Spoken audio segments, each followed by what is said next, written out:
आप ये गांव जो देख रहे हैं उसका नाम है नाचर्यपल्ली।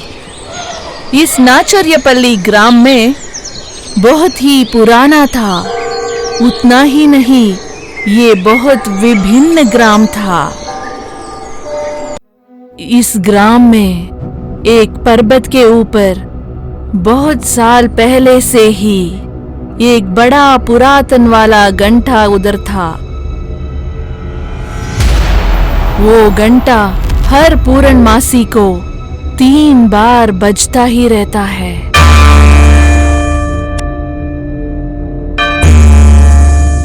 पर वो घंटा कैसे बजता है, किस लिए बजता है, किसी को भी पता नहीं था। इन सब बातों को जानने के लिए बहुत सारे लोग उस नाचर्यपल्ली में उस पर्वत के ऊपर जाने के लिए बहुत ही प्रयत्न करते हैं। फिर भी जो कोई गए थे, कोई भी वापस नहीं आते हैं। ऐसे जाने वालों के सिर काट के गांव में गिर जाता था। उसे देख के उस नाचर्यपल्ली के प्रजा लोग बहुत ही डर रहे थे। तब से उस गांव के कोई भी उस पर्वत के ऊपर जाने के प्रयास करते ही नहीं थे। ये ऐसे रहते ही उस पौर्णमी दिन के रात पे ठीक 12 बजे के समय पे किधर से भी एक 3 सिरों के मांत्रिका आ रही थी। वो कोई मंत्रों को पढ़ रही थी, गांव के मध्य भाग में जा रही थी। उसके आने के समय में गांव के कोई भी बाहर नहीं आने का एक नियम था। वो पैदल चलकर सीधा गांव के बीचों बीच स्थित उस पर्वत के पास जाती।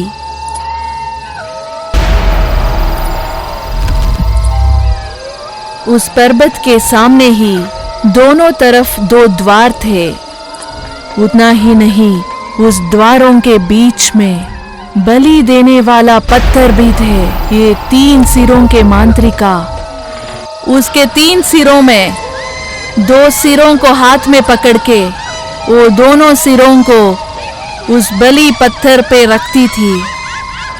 वो सिरों को उधर रखने के बाद वो एक बहुत भयंकर मंत्रों को पढ़ रही थी। उसी समय उसके चारों ओर रक्षणा आग जल रही थी। थोड़े ही समय में वो सिरों को उधर ही रख के सीधा गांव के अंदर पैदल आ रही थी। ठीक थोड़े ही देर में गांव के मध्य भाग में आके वो ऐसे बोल रही थी, अरे नाचर्यपल्ली प्रजा, सब संभल के रहिएगा। जैसे हर समय पौर्णमी के दिन बलि के लिए मेरे 2 रक्षा सिरों को तुम्हारे गांव के रक्षा के लिए रखा है, जैसे मैं बोल रही हूँ, आप सारे प्रजा लोग मिलके प्रतिरोज उस रक्षणा सिरों को रक्तार्पण करना है। ऐसे आए अमावस्या तक आप सब लोग प्रतिदिन रात को रक्तार्पण करके आना है। ऐसे करने से आप सब लोग बहुत अच्छे रहेंगे। एक दिन भी आप अगर नहीं गए, आपके गांव पिशाचियों से, भूतों से भर जाता है। संभल के मैं फिर अमावस्या के बाद आऊंगी। उसके बाद मेरे सिरों को लेके जाती हूँ। तब तक प्रतिदिन जैसे रोज करते ही ऐसे ही रक्ताभिषेक करना है। ऐसे बोल के वो 3 सिरों के मांत्रिका चलते चलते गांव से दूर चली जाती है। ये सब सुन के ये नाचरपल्ली के गांव के प्रजा लोग बहुत ही डर के उनके घरों में ही बहुत डर रहे थे। ये ऐसे रहते ही उस गांव में 2 पति पत्नी ऐसे बात कर रहे थे, मुझे पता नहीं है हमारा जीवन कब सुधरेगा, मालूम नहीं। ऐसे रोज रोज भूत पिशाचियां, ये सब सोच के मुझे डर लग रहा है। सुनिए जी, हम इधर नहीं रहेंगे, हम किधर चले जाएंगे ना। इधर रहेंगे तो हम कब जिएंगे कब मरेंगे हमें गिनना है। सुनिए जी, ऐसा जीवन मुझे नहीं चाहिए। ऐसे बोलते ही उसका पति ऐसा बोलता है, अरे तू चुप रहो, मुझे भी बहुत डर लग रहा है। हम ये गांव को छोड़ के जाएंगे तो फिर कभी हम इधर वापस नहीं आ सकते हैं। फिर भी इस गांव को छोड़ के जाने के लिए हमें सिर्फ एक ही रास्ता है, वही सिंपाला रास्ता। उस रास्ते से हमें जाना है तो हम उधर ही मर भी जा सकते हैं। इसलिए हम मुश्किल से उधर जाएंगे तो उस गांव में हमारे लिए कौन आएगा। हमारे पास पैसे भी नहीं है, उधर हम किसी को भी नहीं जानते। इधर मुश्किल है तो भी हम इसी गांव में जिंदा रहेंगे, मरेंगे जिएंगे इसी गांव में रहेंगे। एक ना एक दिन हमारे गांव के लिए अच्छे दिन आएंगे। ऐसे बोलते ही दोनों पति पत्नी बहुत ही दुखित हो रहे थे।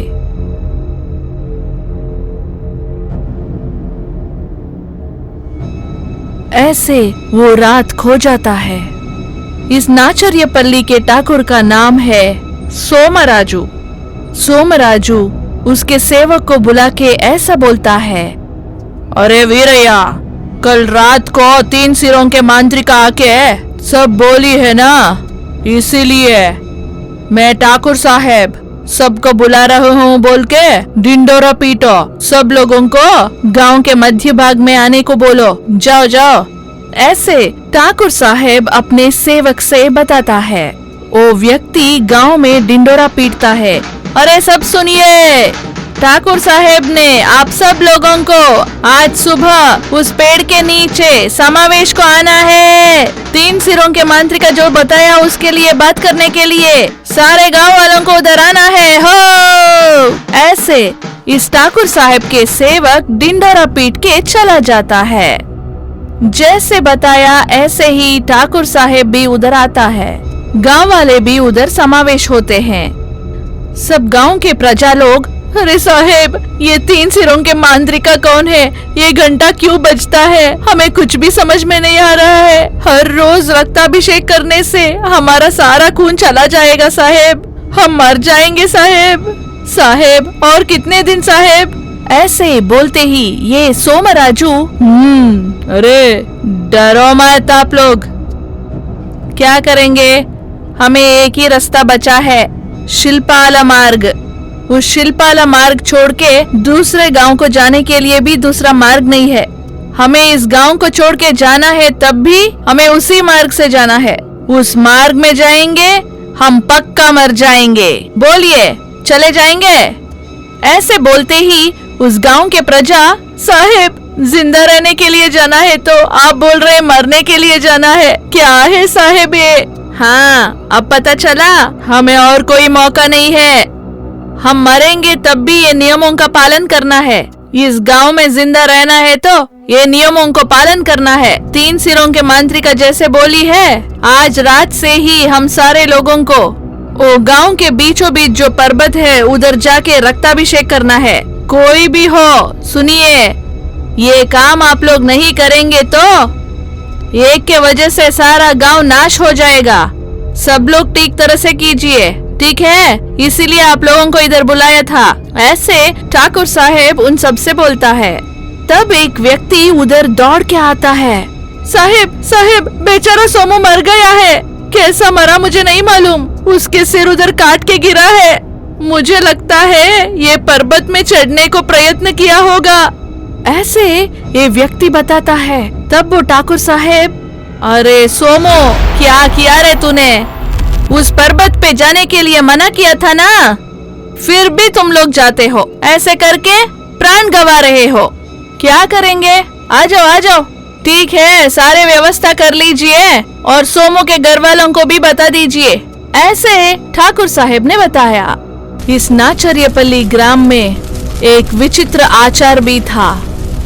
उस गांव में कोई भी हो, कोई भी कारण से वो मर गया हो, जो मरा हुआ है उसके रूप को एक पत्थर से मूर्ति बना के रखते हैं। उतना ही नहीं, ऐसे बनाए हुए मूर्तियों को अपने घर के पास रखने के बाद 15 दिनों के बाद उनको जो भी चाहिए था वो सब पका के रखना है। सिर्फ उनके घर वाले नहीं, वो सारे गांव वाले को भी उसको जो भी पसंद है वो सारे पकवानों को पका के उधर रखना है। ऐसे 15 दिनों के बाद उस मूर्ति को उस गांव के एक ही जो रास्ता था वो शिल्प के मार्ग में रख के आ जाते थे। उस मूर्तियों के मार्ग में उधर रखने के बाद जो भी मरे हैं वो भूत बने बिना वो गांव के अंदर नहीं जाते हैं और वो शिल्प के मार्ग में ही उधर ही बंदी बन के रह जाता है। ये बहुत सालों से ऐसे ही चल रहा था। उस नाचर्यपल्ली ग्राम को अंदर जाने के लिए एक ही मार्ग था, वो था मूर्तियों के मार्ग। इस मूर्तियों के मार्ग से आना है तो उस सारे गांव वाले बहुत ही डर रहे थे, क्योंकि उस मूर्तियों के मार्ग में जो मूर्तियां थे उनमें से थोड़े मूर्तियां प्रेतात्म बन के संचार कर रहे थे। उनके आखिरी ख्वाहिश खत्म नहीं हुए थे, इसीलिए वो प्रेतात्म बन के उधर ही चल रहे थे। जो कोई भी उस मूर्तियों के मार्ग से जा रहे थे उन लोगों को ये प्रेतात्म दिख के उनके इच्छाओं को पूर्ति करने के लिए मांग रहे थे। जो भी उनके इच्छाओं को पूरा नहीं करते उनको उसी मूर्तियों के मार्ग में उन्हें बहुत ही दारुण से मार डालते। इसी के कारण उस गांव से बाहर आने के लिए नहीं तो उधर से गांव के अंदर जाने के लिए कोई भी प्रयत्न नहीं करते थे। उस मूर्तियों के मार्ग में बहुत ही सालों से पहले से ही बहुत सारे भूत प्रेत पिशाच उस नाश्चर्यपल्ली ग्राम के प्रजा लोग ये ऐसे रहते ही उस गांव के लोग जो कुछ भी चाहिए उनको किधर जाना है तो सिर्फ उनके ठाकुर साहेब ही जाते थे। वो भी एक भयंकर मांत्रिक के मदद से उस मूर्तियों के मार्ग से जा रहा था। उस मांत्रिक का नाम है ग्रीष्मा। ये ग्रीष्म मांत्रिक भी एक भयंकर मांत्रिक था, पर ये सिर्फ उस ठाकुर साहब को ही मदद कर रहा था। इसीलिए गांव में किसी को भी मदद चाहिए तो ठाकुर साहब उस ग्रीष्म मांत्रिक को लेके जा रहा था। उस ग्रीष्म मांत्रिक के साथ चलने के समय उस मूर्तियों के मार्ग में जो पिशाच थे, भूत प्रेत भी बाहर नहीं आते थे। वो जैसे चल रहा था ये ठाकुर साहब भी धीरे से ठाकुर साहब भी चल रहा था। एक दिन ठाकुर साहब उसके घर के छत से ही सीधा उस पर्वत के ऊपर जो था उस घंटा को देख रहा था। ये ठाकुर साहब सोमराजू बहुत ही घमंडी था, ये बहुत ही पैसा वाला था। वो पुराना घंटा बहुत ही महंगा रहेगा और उससे बहुत पैसे मिलेंगे करके कैसे भी उसे उधर से चोरी करवा के पास के गांव में उसे बेचकर पैसा बनाने के लिए बहुत ही सोच रहा था। फिर भी उस पर्वत के ऊपर जाने के लिए उसके साहस बटोर नहीं थे, इसीलिए बहुत ही चिंता कर रहा था। पर ये प्रयत्न कर रहा था। उसके सेवकों में बहुत सारे लोगों को उस पर्वत के ऊपर बेच रहा था। एक दिन वो उसके सेवक से ऐसे बोल रहा था, ए वीरैया, ए पर्वत के ऊपर जो घंटा है उसे देखने से मुझे बहुत दर्द होता है रे। इतने सालों से उधर है ना, वो बहुत ही महंगा है। उसे बेचूंगा तो मुझे बहुत पैसे मिलेंगे रे। उसे मैं बेचूंगा तो मैं बहुत अमीर बन जाऊंगा रे वीरैया। मैं जो भी बोलूंगा तुम वो सब करो, उसमें आधा मैं तुम्हें दे दूंगा, ठीक है? तू कैसे भी आज रात को उस पर्वत के ऊपर जो घंटा है उधर जाओ, कैसे भी उस घंटे को उधर से निकाल के आ जाओ, ठीक है? ऐसे बोलते ही वो वीरैया, अरे साहेब साहेब, मुझे दया करके ये काम मत बताइए। उस पर्वत के ऊपर जाऊंगा तो मैं मर जाऊंगा साहेब। आज तक जो भी उस पर्वत पे गया है वो कोई भी बचा नहीं साहेब। हमें क्यों साहेब ये पैसा नहीं चाहिए? ऐसे बोलते ही वो ठाकुर साहेब, अरे वीरैया, इसीलिए आप सारे लोग ऐसे ही रह गए। ठीक है, तुम ऐसा है तो मत जाओ, छोड़ो। कोई भी रोज मैं खुद उस पर्वत के ऊपर जाके उस घंटा को मैं खुद निकाल दूंगा। ऐसे ये ठाकुर साहब ने बताया। ऐसे रहते ही रात में ठीक 1 बज जाता है। वो गांव के सारे प्रजा लोग उसके हाथों में वो ज्वाला पकड़ के सीधा उस गांव के मध्य भाग में जो पर्वत था उधर जाते हैं। उस 2 द्वारों के बीच जो बलि के पत्थर थे उधर खड़े होके उनके देह से खून को निकाल के उस मांत्रिका के सिरों के ऊपर डाल रहे थे। डालते ही बिना मुड़ के गांव को वापस आ जाते थे। थोड़े ही देर में वो दोनों सिर जो बलि पत्थर में थे जोर के हंस के चिल्ला रहे थे। ये आवाजें गांव के अंदर भी सुनाई दे रहे थे। ये सब सुन के गांव वाले बहुत ही डर में बैठ गए थे। उतना ही नहीं, उधर जो भी रक्ताभिषेक किया था वो सारे खून को वो सिर पूरा खा जाता है। ये दृश्य देखने को बहुत ही भयंकर था। जैसे ठाकुर साहब ने बताया ऐसे ही एक व्यक्ति वो मूर्तियों के मार्ग में आता है। उधर शिल्प के जक्कन्ना कोई मूर्ति बना रहा था। तब वो व्यक्ति, अरे शिल्प जक्कन्ना, तुम्हें एक काम है रे। गांव में सोमू मर गया है, तुम्हें उसके मूर्ति को बनाना है, आ जाओ। ठाकुर साहब ने तुम्हें बुलाया है, आ जाओ। ऐसे बोलते ही ये शिल्पाला जक्कन्ना, क्या है, फिर एक काम है क्या? अरे बाप रे, हर हफ्ते कोई ना कोई मर जाता है ना रे। मैं मूर्तियां बनाता हूँ इसलिए मुझे पता चल रहा है ये क्यों ऐसे हो रहा है रे। ऐसे ही रहा तो सारे गांव शिल्प बन जाएगा। हम इस गांव में आते ही इस मार्ग से ना, क्या पता क्या हो रहा है इधर। ठीक है चलो। ऐसे बोल के शिल्प जक्कन्ना को ठाकुर साहब के पास लेके आता है। तब ठाकुर साहब, अरे जक्कन्ना, तुम्हें एक काम है रे। सोमू मर गया है, उसके मूर्ति को बना के उनके घर वालों को बता दे, पैसे भी उनसे ले लो, जल्दी से मूर्ति बना लो, ठीक है, संभल के। ठीक है साहेब, मूर्ति बनाऊंगा साहेब। ऐसे बोल के वो शिल्प जक्कन्ना उस मूर्ति को उनके घर वालों को देता है। उस गांव के आचार के प्रकार ही, उनके गांव के रीति रिवाज के प्रकार वो आदमी को जो भी भोजन अच्छा था वो सब पका के उधर रख के चले जाते। उनमें से थोड़े लोग, ये मरा है फिर भी अच्छा हुआ, इसको मांस और शराब बहुत पसंद था इसलिए उसको ही उधर रखिए, ये मरने के समय भी वो पी के मरा लगता है। ठीक है, चलिए चलिए घर चले जाएंगे। ऐसे बोल के सारे अपने घर को आ जाते हैं। सुबह उठ के देखने से उस विग्रह के आगे जो भी पकवान थे वो कुछ भी नहीं था। वो सब देख के गांव वाले बहुत ही आश्चर्यचकित हो जाते।